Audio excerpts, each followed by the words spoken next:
प्रदेश की मंडियों में गेहूं का सीजन जोरों पर है। ऐसे में तस्वीरें धर्मनगरी कुरुक्षेत्र में स्थित विश्व प्रसिद्ध ब्रह्म सरोवर के सामने स्थित पार्किंग की हैं। इसी पार्किंग के एक ओर जहां कुरुक्षेत्र विकास बोर्ड का मेला ग्राउंड है, वहीं दूसरी ओर विश्व प्रसिद्ध ब्रह्म सरोवर है। इसी ग्राउंड के साथ तिरुपति बालाजी का मंदिर भी है। वहीं दूसरी ओर 18 मंजिली गीता ज्ञान मंदिर भी निर्माणाधीन है। हालांकि इस बार दावे ये किए गए थे कि इस पार्किंग में गेहूं नहीं डाली जाएगी, क्योंकि कुरुक्षेत्र की नई अनाज मंडी और सब्जी मंडी में गेहूं रखने के लिए पर्याप्त व्यवस्था की गई है। बावजूद इसके खुले आकाश के तले मेला ग्राउंड की पार्किंग में लगे गेहूं के ये ढेर प्रशासनिक दावों की पोल खोल रहे हैं। हैरत की बात यह है कि पिछले कई वर्षों से कुरुक्षेत्र विकास बोर्ड की इस पार्किंग में गेहूं के ढेर लगे होने के कारण आने जाने वाले लोगों को काफ़ी परेशानी का सामना करना पड़ता है, क्योंकि गेहूं सफाई के कार्य के दौरान काफ़ी धूल मिट्टी सड़कों पर उड़ती है और इस मुख्य मार्ग पर आवागमन करने वाले व सैर करने वाले लोगों की परेशानी का कारण बनती है। दिलचस्प बात यह है कि पिछले कई दिनों से इसी पार्किंग के सामने मेला ग्राउंड में राज्य स्तरीय बैसाखी महोत्सव का आयोजन किया गया था। इस महोत्सव में प्रदेश के मुख्यमंत्री, कृषि मंत्री ने जहां भाग लिया, वहीं प्रसिद्ध कलाकार लखविंदर वडाली और कुलविंदर बिल्ला ने अपनी शानदार प्रस्तुति भी दी।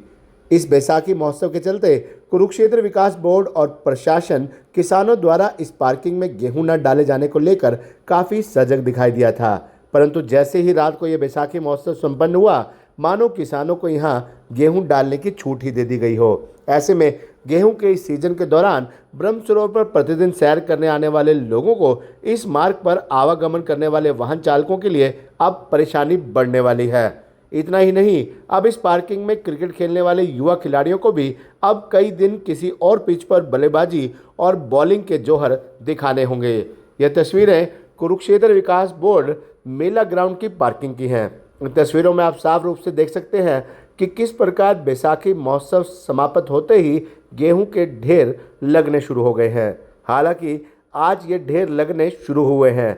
आने वाले दिनों में आप मान सकते हैं कि इस पार्किंग में भी रत्ती भर जगह नहीं मिलेगी, जहां गेहूं डालने के लिए भी अब जगह बचेगी। फिलहाल ये तस्वीरें आज उस पहले दिन की हैं जब इस पार्किंग में गेहूं के ढेर लगने शुरू हुए हैं। क्या नाम है आपका, कहाँ से? जय प्रकाश। कहाँ से आए हो आप? कमोदा। सर, क्या कहेंगे जो मंडियों में धान जो गेहूं है लगातार बढ़ती जा रही है और मंडी छोटी पड़ गई है, तो इसके बारे में? सरकार ने तो प्लेटी बनाई थी एक, फिर भी छोटी रहेगी मंडी। अच्छा। हाँ, तो उसके बाद सरोवर, एक रास्ता था सरोवर पे, आप फिर आपकी गेहूं सरोवर पर डालनी पड़ी। अच्छा। अब यहाँ पर आपको रात भर सोना भी पड़ेगा, पहरा भी देना पड़ेगा। कोई बात नहीं, पहरा तो अपना देना पड़ेगा, कणक का तो अपनी। मंडी के बारे में क्या कहेंगे? जो व्यवस्था है, गेट पास की व्यवस्था है या किस प्रकार की, जो क्या देखते हो? गेट पास तो कट गया था, गेट पास में कोई दिक्कत नहीं आई। मानो कोई दिक्कत नहीं आई? नहीं। ठीक है सर, क्या कहेंगे, कहाँ से आए हो, क्या नाम है? मैं गाँव गढ़ी रोडान से रमेश कुमार बोल रहा हूँ। अच्छा सर, क्या कहेंगे जो मंडी है, मंडियों में श्याम सिंह राणा भी पहुंचे थे, कृषि मंत्री, उन्होंने भी दिशा निर्देश दिए थे जो अधिकारी हैं कि जल्द से जल्द लिफ्टिंग की जाए, इसके बारे में? ऐसा जी काम तो चल रहा है जी, उसमें कोई दिक्कत नहीं। थोड़ा बहुत तो परेशानी उठानी पड़ेगी जी।